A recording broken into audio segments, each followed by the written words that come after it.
Coming to the examination part, general screening. First we have to see for neck, because sometimes it is referred pain from neck which comes to the shoulder. So neck should be in the center. We should see the movement of the neck is normal, front, back, sideways. It should be pain free.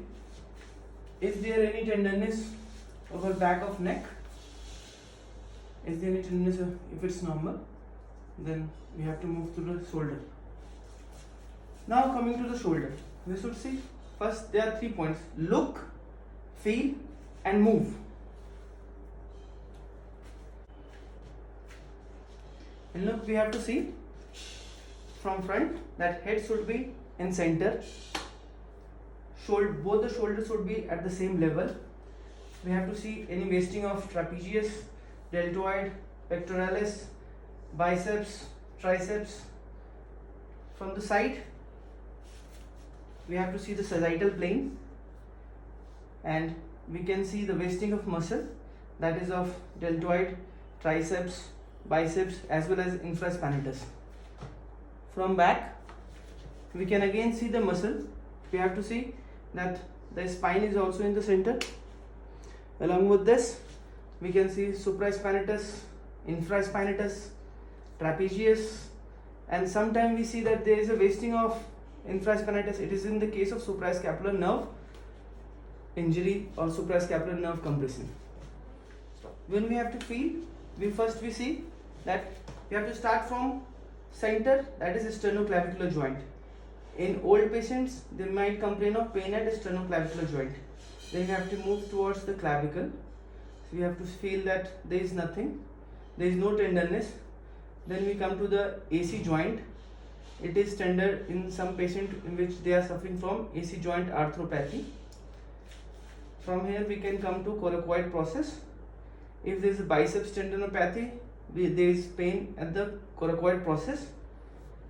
Then we can feel the rotator cuff. How to feel it?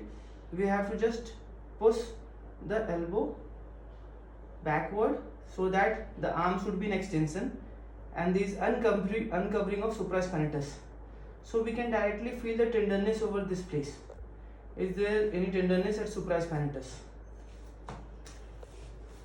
And then we have to feel the lateral border of acromion. Then coming to spine of the scapula, and on the back we can feel the spine. Coming to movement, we have to ask patient to mimic our movement rather than telling to what to do. Do it like this. This is flexion. Do it like this. Backward. This is extension. You can see like this. This is extension. Now you have to do it like this. This is abduction. You have to do it like this. Cross side. This is adduction.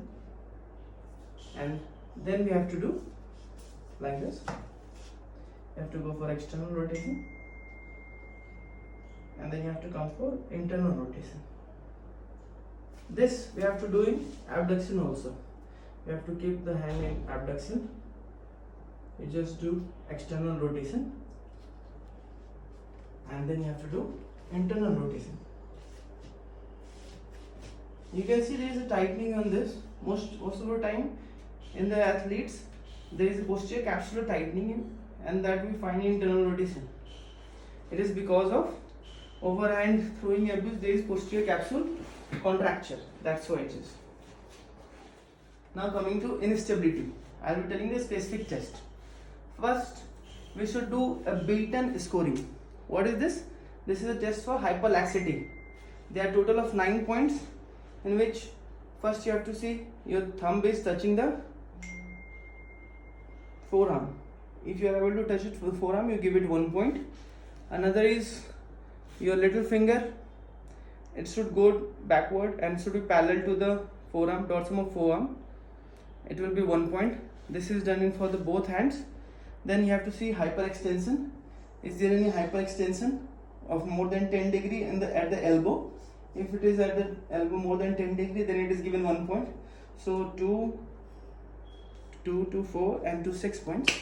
And then you have to see if your knees are in hyperextension. If your knees are in hyperextension, you have to sit like this. Knees are in hyperextension, that is more than 10 degree, then it is given 1 point for both knees. And the last one is your both hand so touch ground flat. If it is that is 1 point, and it is total of 9 points. So any patient having more than 4 score is a hyperlax patient. Now coming to another sulcus sign. In sulcus sign, we have to push it downward and feel the acromion and find that there is any sulcus present or not. Since this patient is an athlete, you cannot find any sulcus and he is not having any instability, so sulcus sign is negative. Now coming to apprehension test. After this, we have to come for apprehension sign. In apprehension sign, we have to keep the limb in those positions in which it is most likely to dislocate. So we have to external rotate it and abduct it and see the patient face. If there is apprehension, the patient will do. But since it is normal, there is nothing in this. Again, this test is to be done in standing as well as in lying down position. Now coming to the next test, that is Job's relocation test. So that will be done in lying down position. We are doing this apprehension test. We are externally rotating it, and still there is no apprehension on the patient. We should see the patient face. Okay. In those patients who are suffering from instability, at this point they will start feeling that the knee, that shoulder is going to dislocate. So what we have to do? We have to press it by thumb, or I press it by thenar eminence, so that the head is pushed back, and then we externally rotate. Now patient won't complain of any apprehension. There won't be any apprehension. So come back gently to the normal position and then release your hand. This is Job's relocation test. Now coming to the load and shift test. This is head of humerus. You have to feel it, whether first you have to give a load. So you press it towards the glenoid and then you have to move it forward, that is shift. So if there is, and you have to stabilize the scapula, or stabilize the scapula. So if there is any sign of instability, it will be more than 25% of the movement that you can feel, and it's like this. Since this patient is a bulky patient, and without any history of instability, so there is not much. Okay, and there is a grading, grade 1 and grade 2, grade 3. If it is more than 25%, it's grade 1, 25 to 50% is grade 2, and 25 more than 50% is grade 3. So this is normal. Load and shift test. Elbow in 90 degree. This will be an abduction, and then you have to push it backwards. You have to push it backwards. Backward. Is there any movement at the shoulder? Basically, this movement is rather than glenohumeral, it is at the scapula. In this also you can do load and shift test, that is negative. What happens that patient feels pain from 60 to 120 degree. This is a painful arc. So when I tell patient to abduct from 60 to 120, it will be painful. It may vary from patient to patient. The next test for impingement is knee test. What do you have to do? You have to stand at the back of the patient. You have to tell to internal rotate and abduct, flex. The thumb should be facing downwards, and tell patient to raise it. Put out. Yes. If it is impingement, it will be painful. Another thing is that we can just do a modified test, that is Hawkins-Kennedy. In Hawkins-Kennedy test, you have to flex the forearm, flex the elbow, and then internally rotate it gently. And you have to ask the patient, is there any pain? If the patient complains of pain at this point, then it is positive. Cuff. There are 4 muscles in rotator cuff: supraspinatus, infraspinatus, teres minor, subscapularis. Now we will always have to look for lag sign. What is lag sign? It is inability to maintain a position which suggests full thickness tear. So first test for supraspinatus is empty can test. In this we have to abduct, keep in the scapular plane, and thumb should be facing downwards, and we have to tell patient to hold this position. If this position is maintained, it means that the supraspinatus is very less strong and the lag sign is negative. Now you have to tell the patient to do it, hold it against resistance. Roko. So now you see it shows that the supraspinatus is intact. Had it fallen down by itself, then it means that there is a complete supraspinatus tear. The arm should be at both the sides, and patient should be told to external rotate and hold this position. If he can hold this position, it means the lag sign is negative. Now sometime it happens when there is tear, this will come back to this side. The normal will be at the place, but the torn will be back to this place. So this we call it lag sign positive. Against resistance, bahar fella. Yeah. So this patient can do it, and it shows that his external rotators are intact. In external rotators there are two things: infraspinatus and teres minor. Now how to differentiate between teres minor and external rotator? Then there comes a horn blower sign. So in horn blower sign, you have to hold this position and you have to say patient to push it backwards, pitch. Yes. So if the patient can push it backward, it means his teres minor is intact. Earlier horn blower sign, it was that sometimes you have to blow horn like this, and if you can hold this position, then it means your teres minor is intact, and then you have to leave it. In subscapularis, what you have to do is you have to turn the patient backwards. You have to tell him to put his arm behind his back, and you have to tell to push your hand, push it backwards. मेरी तरफ धक्का दो मुझे. Yes. So this shows that his subscapularis is intact, and इसको hold करो यहीं पे रोक के रखो. And since he can hold it, it means the lag sign is negative. And had this he won't be able to hold, it means lag sign is positive and there might be subscapularis tear. So in some patients it's very difficult. See there. In some patients it's very difficult to take your hand back or to do a medial rotation. So that's why what you do, there is a belly press test. It's a modified Napoleon belly press test. You have to put your hands like this. You have to press it like this with your elbow forward. The elbow should be forward. Okay. Then what you do, you tell the patient, this shows that lag sign is negative. Now you tell the patient to press your hand. Yes, press it. पीछे ले जाओ, ये आगे रखो. हाँ, press it. पेट पे सटाओ. See, the elbow should be in front. If in the case it is that elbow falls back, this means that there is a tear in subscapularis. Clavicular joint arthritis. See, you can feel a direct tenderness over acromioclavicular joint.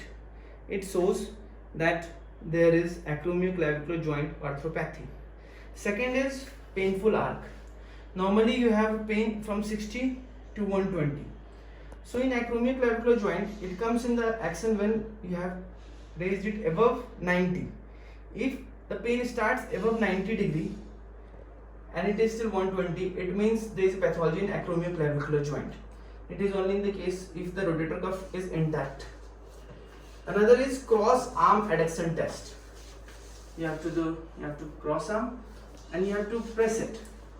You have to ask patient, is there any pain? If the patient says that the pain is at this point, not at this, it should be at this point, at the acromioclavicular joint, then only it is acromioclavicular joint arthropathy. Now coming to biceps tendinopathy. In biceps tendinopathy, the two major functions of biceps is flexion of arm and supination of arm. So first thing you will see, there is there any tenderness at coracoid? If there is tenderness at coracoid, then you can assess that there is a biceps tendinopathy. Second is, you will have to tell the patient to flex it. Now you will have to flex it. The elbow should be extended. And then flex. If he complains of pain at this point or at this point, that it means that there is biceps tendinopathy. And another is, you have to tell the patient, this is a speed test. Relax. This is a speed test, and this what we are showing is Yergason test. This patient needs to supinate his forearm. Supinate against your resistance. So he can do that. So you see that there is a biceps bulge, and if he is having pain at this point, it means there is biceps tendinopathy. Now coming to slap tear. The most important part of slap tear is, patient won't be able to throw. Overarm throw is very difficult in slap tear patient. So how to confirm that? It's more or less, you have to cross adduct, thumb should be down, and you have to try to raise it against the resistance. उठाओ sir, उठा के रखो, ताकत रखो, thumb नीचे. And if the patient complains of pain, it means there is a slap tear. Okay. Now what you have to see? Relax.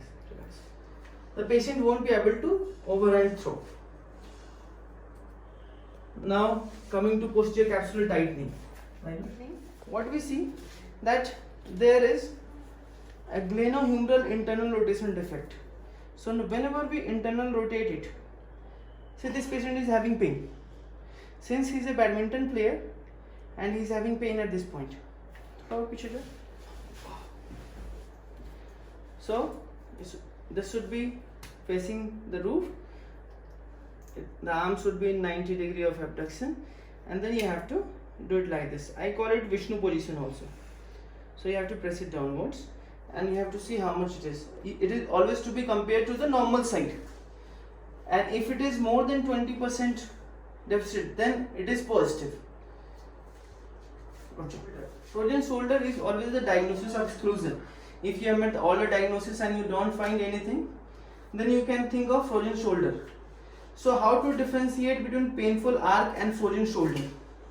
In frozen shoulder, what happens that if there is movement, there is limitation of movement in external rotation, so you won't be able to do even passive movement of external rotation.